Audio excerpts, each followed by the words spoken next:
Thanks to our viewers who are tuning into another CSE listed issuer update.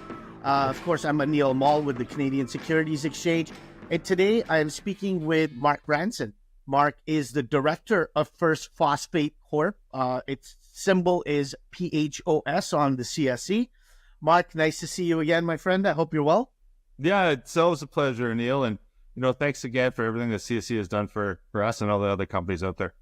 I appreciate that. Thank you. And congratulations on the first completing 1 year as a listed company. I think the company had listed February 22nd, if I'm not mistaken, in 2023. And we were just at the PDAC when we had done the market open for the company. Yeah, that's right. Wow, time does go by fast. Can't believe it's been a whole year. Well, time definitely goes by fast, especially when you have a lot of momentum in what you're doing and you're consistently putting out news, which has been the case for First Phosphate. So on that note, Marc, why don't we actually ask you to summarize the company on what the focus is for viewers that might not be familiar in following you?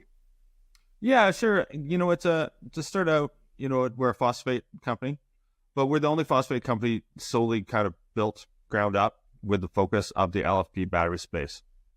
Phosphate has a lot of uses. It's most predominantly fertilizer, but it's also taken a kind of prominent role in the electrification of the U.S. It's been a really, really busy year for us. Lots of accomplishments. Just within a single year, we funded the company several times. We put out a PEA on our initial resource. NPV around $750 million. We've created partnerships with numerous different companies to further our vision of the electrification and creating a logistics chain for EV batteries, specifically the LFP ones. Like I mentioned, Marc, when you go to the company's website and you look at the press releases, you're going to see continuous updates and news. Now, I want to dial it back a bit. You obviously touched on the uses of phosphate. Let's talk about the LFP battery. How is that different from your traditional lithium ion? Yeah, so it's still a lithium battery. The only difference is it's not a nickel cobalt battery. So it's using lithium iron and phosphate. So the main advantages are obviously it's a lot cheaper because nickel and cobalt are more expensive than iron phosphate. It's got a lot broader use in the marketplace. It's not going to be your Ferrari battery, but it's going to be the every other car battery. It's used a lot and predominantly in home battery storage. So like those the racks you see on people's houses, that's the most common battery is an LFP battery. It's projected to be a large portion of the battery space. I can't remember the details off the top of my head, but I believe it's around 60 to 70% they're estimating will be lithium iron phosphate batteries. Currently, like every single automaker has kind of tipped their hat to saying that they're going to use them, and if they're not using them currently, they're looking to use them and looking to integrate them into their designs. Got it. Thanks for summarizing that. Now, First Phosphate's focus is in the region of Quebec. Yeah. Why is the team so bullish on this specific region? That's a really good question, and we could probably talk for hours about it. But Quebec's been very supportive. One, two, the particular region of Lac Saint Jean and Saguenay, they've been very, very welcoming and kind of creating towards a goal of a battery valley. They're bringing in all the components. And pushing that forward. They've been gracious enough to sign an MOU with us for allowing us a space to operate even at the port. The Quebec government has been very supportive all the way through this process. Just can't say enough good things about them. So friendly jurisdiction is really key. But two, the project is located in Quebec, and its location is not by accident. This particular project and this particular kind of phosphate is really only found in this region. Really, in mass, there are some others, but it is particular to creating a battery, an LFP phosphate battery. It's an igneous deposit, meaning it doesn't have a lot of the other elements that you don't want in it. So it's the right kind of geology it's a good location with a stable jurisdiction that actually really truly does support you in this process. And also the logistics of actually just getting it to port are really important as well. We're located very close to the port, allowing kind of efficient logistics to actually make this all happen, right? Got it. Thank you for that. Now, paying attention to the company's progress, I noticed that there was quite a few assets that were announced in the last year since listing.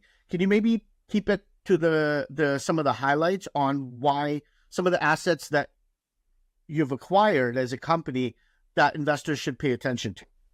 Yeah, so when we first got the project and realized its true value, and we're really excited about it, one of the first things we did is went out and staked and bought as much area and land in the region as we could. We have lots and lots of projects, and we staked lots. But one in particular, project called Beijean-Lamarche. It's further south than our flagship project, but it is showing some real promise. But that's probably one of the biggest drivers for the company. It's creating an entire new asset with the potential to be even much larger than our flagship as we fill it out here this year. Got it. Marc, since you're here representing the company, you are, as I mentioned earlier, one of the directors of the company. Can you maybe touch on some of the key points of senior management, John and the team, and why this is the team that investors should look for when it comes to developing this project?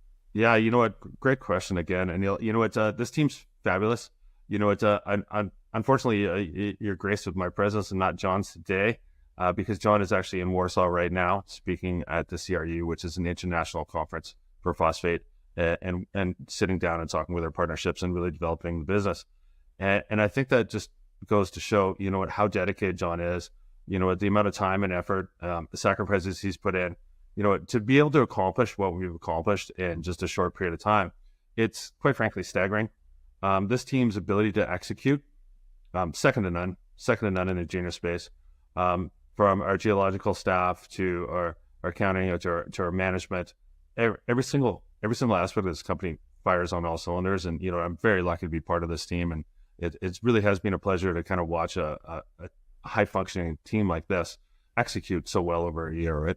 And speaking of execution, Marc, from one look at all of the partners you've been able to align yourselves with over the last year, I think that's a very important point to pay attention to as well. Can you talk about some of these key partnerships? Yeah, you know what? I'm going to take a step back and actually, first of all, speak to why we have so many partners. So, when you look at the battery space, it's still primarily controlled by Asia, and most of the batteries that we know or touch of here have some touch point outside of North America. So in creating an entirely North American logistics chain from the dirt all the way to the end product, we've had to envision that, create that, and then bring in the necessary people to make that a reality. So in doing so, we've had to have end users. For example, like American battery factory people that actually intend to actually purchase and assemble the batteries. We've had to bring in, chemical companies. We've had to bring in the giants in the industry like Prayon. You'll see one of the recent press releases that we were able to turn our phosphate into PPA, and that's in conjunction with Prayon, working with their systems and their know-how to make that happen. So at every single step of the way, from taking it out of the ground, turning it into PPA, and then turning it into iron phosphate, and then turning it to LFP CAM, and then selling it, we've had to address every single one of those steps. We've had to bring in the right partners that give us the best chance of making that happen. As we move forward in 2024, are there any other milestones our viewers should look out for? Yeah, quite frankly, a lot. Like I said, the drills are turning. And I think that's going to be a huge driver for the company. And that's always, at the end of the day, a junior mining company, the proof's in the pudding as those drills turn, so we get those results out. And I think everyone's going to be really excited. But further to that, back to the logistics chains and creating that supply chain to the end user, you're going to start seeing, that gets solidified. as we went out there and we started kind of talking to different groups and different partners and seeing what it was the best option for us, what was the best option for them, we're getting a better handle on it. We're getting closer and closer every single day to actually saying this is the direction we're going to take. These are the steps we're going to take. And probably one of the most important ones is the creation of a PPA plant. And, we did announce that we've done our internal studies and we're looking to do some external studies, but, that's something that's, it's a key component. Of course, the iron phosphate as well, we're getting closer and closer to putting that into reality. And so there are some large things, some very large catalysts to the upside for the stock over the next year.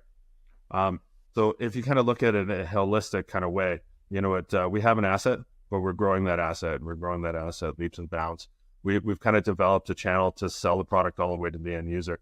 And now we're just clarifying that and cleaning that up and making sure that all those little steps become reality. And I shouldn't call them little steps, they're quite large, but to making sure those become reality. So those are what the investors should be looking for, is watching this team execute like they have last year and take everything from the drawing board into reality, right? And that definitely helps with, relaying the message over to shareholders. Where we always encourage our viewers, Mark, to go do their due diligence, read up on the team's background, sign up for press releases and updates. And of course, on your website, there's a lot of resources, not only on the LFP battery, but the region of Quebec, your partnerships and the assets. Where would you like to direct our viewers? It's a great start, is the website, of course, but we're a really open company. If anybody has any questions or comments, there's always a way to get a hold of us. Reach out to us, and we'd be more than happy to spend the time. We quite often have a weekly investor update. So John actually once a week, and we publish that, and it's a Zoom link where anybody can join and learn more about the company. Having that access and being available to answer those questions goes a long way.